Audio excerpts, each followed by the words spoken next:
బీహార్లో సమగ్ర ప్రత్యేక సవరణ సర్కు ఎన్నికల సంఘం ఉపక్రమించిన 77 రోజుల తర్వాత ఓటర్ల జాబితాలో 65 లక్షల ఓట్లు తొలగించిన అనంతరం చెల్లుబాటయ్యే ఒక గుర్తింపుగా ఆధార్ను పరిగణలోకి తీసుకోవాలంటూ సుప్రీంకోర్టు ఇచ్చిన ఆదేశాలను ఎన్నికల సంఘం ఎట్టకేలకు అయిష్టంగానే ఆమోదించింది. ఇక మీదట ఆధార్ను కూడా ఓ ఆధారంగా స్వీకరించండి అంటూ బీహార్లో ఉన్న తన ఎన్నికల ప్రధానాధికారికి ఈసీ ఆదేశాలు జారీ చేసింది. మధ్యంతర ఉత్తర్వుల ద్వారా ఒక తీవ్ర సమస్యను సుప్రీంకోర్టు ఇలా పరిష్కరిస్తూనే ఆధార్ పౌరసత్వ ధృవీకరణ కాదన్న ఎన్నికల సంఘం వాదనని పునరుద్ఘాటించింది. అంతేకాదు బీహార్ అక్రమ వలసదారులకు నిలయం అంటూ ఎన్నికల సంఘం పదే పదే కోర్టును హెచ్చరిస్తూ వచ్చిన నేపథ్యంలో ఒక పౌరుడి ఆధార్ అసలైనదో నకిలీదో నిర్ధారించే అధికారాన్ని కూడా సుప్రీంకోర్టు ఎన్నికల సంఘానికే ఇచ్చింది. ఈ దేశంలో పుట్టిన ప్రతి వ్యక్తి ఉనికిని మనుగడను నిర్ధారిస్తున్న ప్రతి అవసరాన్ని తీరుస్తున్న ఆధార్ను సర్లో మాత్రం సర్వోన్నత న్యాయస్థానం 12వ స్థానంలో ఉంచింది. ఒక వ్యక్తిని ఓటర్ లిస్టులో చేర్చడానికి లేదా తొలగించడానికి ఎన్నికల సంఘం గుర్తించిన ధృవీకరణ పత్రాల జాబితాలో ఆధార్ ఎట్టకేలకు అడుగున చేరింది.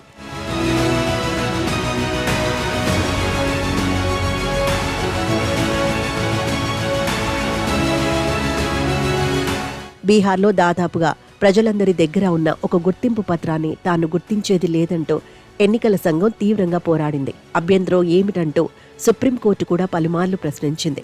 గుర్తించి తీరాల్సిందేనంటూ విస్పష్టమైన ఆదేశాలు జారీ చేసేలోగా కనీసం 3 సార్లు న్యాయస్థానం ఆధార్ను చేర్చమంటూ ఈసీని కోరింది. ఒక లబ్ధిదారుగా ప్రయోజనాలు పొందడానికి అది పనికొస్తుందేమో కానీ పౌరసత్వ ధృవీకరణ పత్రం కావోదని ఈసీ వాదన. శాశ్వత నివాసం, కులం, పాస్పోర్ట్ సహా ఎన్నికల సంఘం ప్రకటించిన 11 డాక్యుమెంట్లను పొందడానికి మూలాధారంగా ఉపకరిస్తున్న ఆధార్ ఓటు హక్కుకు ఎందుకు పనికి రాకుండా పోయిందన్నది అసలు ప్రశ్న. తాను స్వయంగా జారీ చేసిన ఓటరు గుర్తింపు కార్డును కూడా ఎన్నికల సంఘం కాదంటూ వచ్చింది. జాబితాలో చేర్పులు జరగాలి కానీ మూకుమ్మడి తొలగింపులు కాదు అంటూ ఒక దశలో న్యాయస్థానం చిరాకుపడి ఆధార్ ఓటర్ కార్డుల విషయంలో మరింత ఒత్తిడి తీసుకువచ్చింది కూడా. 65 లక్షల మంది ఓటర్లను తొలగించిన ముసాయిదాను బహిరంగపరచాలన్న కోర్టు సూచనను కూడా ఇది ఉపకారం కంటే అపకారమే చేస్తుందంటూ ఎన్నికల సంఘం తిరస్కరించింది. అయితే అభ్యంతరాలు తెలియచేయడానికి అప్పటి వరకు ఉన్న సెప్టెంబర్ 1 గడువును పొడిగించడానికి మాత్రం ఒప్పుకుంది. చివరకు కోర్టు కూడా ఆధార్ చట్టం ప్రకారం అది సిటిజన్షిప్ ప్రూఫ్ కాదంటూనే ఐడి ప్రూఫ్గా వాడవలసిందేనంటూ వివాదాన్ని ముగించింది. ఎన్నిసార్లు చెప్పినా వినని ఎన్నికల సంఘం కూడా అయిష్టంగానే సరేనంది.